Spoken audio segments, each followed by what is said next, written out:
Good afternoon. Welcome to Gigi's Garden.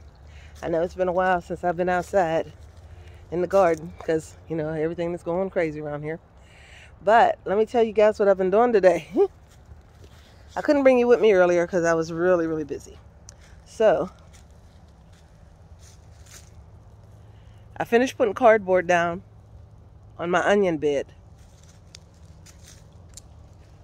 I mucked out the chicken coop and I put the old hay and stuff from the chicken coop in my onion bed. Well, the reason I'm doing that is because I'm going to plant onions in there next fall, I think, or next summer. I might plant them next summer. And I know that they're not going to be ready until for the following, for the next following season. But what I want to do is make sure my bed is all prepped and fertilized, so that way, my onions will be successful. Because last year they really weren't successful, and I think part of the reason why is because my neighbor's dog dug it up, part of my bed up, most of the bed up, ran through the bed, and I didn't fertilize it enough, so the onions didn't have a chance to get big. So I'm just out here doing a little bit of work, just trying to get this stuff together. So what I think I'm going to do is dig up my pepper plants, especially on a little Thai pepper, and I think I'm going to go ahead and put it in a pot and bring it in. And I don't know, maybe the bell peppers too, because they're so tall. The yellow, my yellow peppers, and I might, because they're so tall. But what I really want to do is bring in these peppers, my poblano peppers. First of all, I didn't know I liked poblano peppers until I grew my own. They're delicious. And I wouldn't mind keeping those plants right there because those peppers are really prolific. Now, the problem I'm having with the bell peppers and the yellow peppers, I pulled up most of them and threw them away because, you can get those starts all like easy. But they got really tall this year and didn't produce hardly any fruit.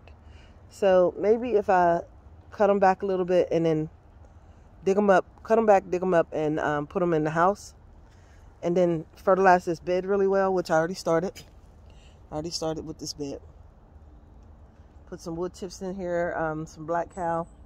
I didn't spread nothing around because my calendula is still growing, and I'm still harvesting little peppers off of those little Thai peppers.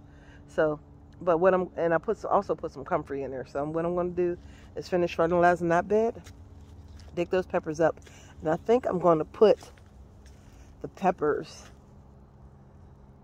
somewhere else this year, because this last year they didn't, this spring they didn't do good well right there. So I am going to go ahead and give the chickens my Brussels sprouts. I tried it. I'm just going to go ahead and let them go. This okra is coming back. There's still some trying to grow. Little leaves and flowers down there on the bottom. But you know what? Just let it go, because it didn't do as well as I needed it to do. So I'm just going to go ahead and let it go. So I'm going to let that big one dry out. I got a big one drying out over there. And what I'm going to do is I'm just going to plant them over here next year. Also, let me show you my coneflower. And then I'm going to have a heavy complaint. So, this weekend was Sharena's wedding. I'm sorry, I'm terrible with this camera. This weekend was Sharena's wedding, so I have not really been home all weekend. And I didn't even know that my coneflower had grown so big and bloomed. So I didn't know my coneflower bloomed. The deer ate all the blooms. Look at this. All the blooms off my coneflower, except for that one. But all these other blooms, and they just munched on it. they munched on my coneflower, so I put some tulle over it. Threw a little rebarb thing over there and put some tulle over it, so maybe that'll save it when they come back. And all kind of weeds. These are edible, but I'm not eating them today.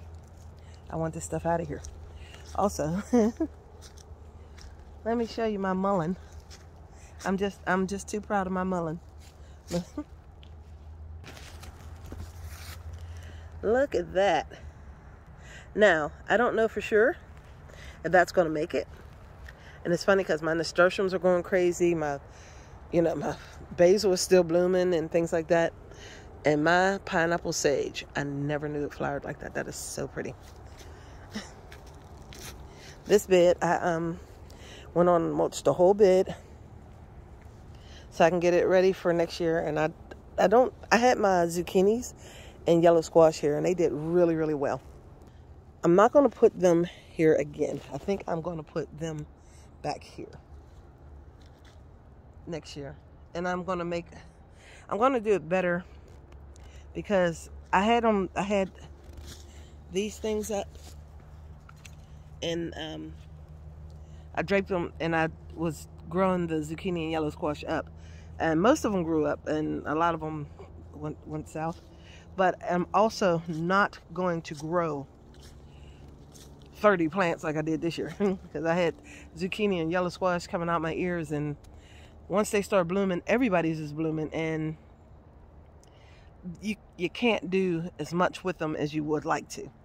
So that's what I'm going to do. And next year I'm going to really, really focus on my herbs, my basil, and what I'm going to do is I'm going to dry a whole lot of them. I'm going to, look, and that pineapple sage, and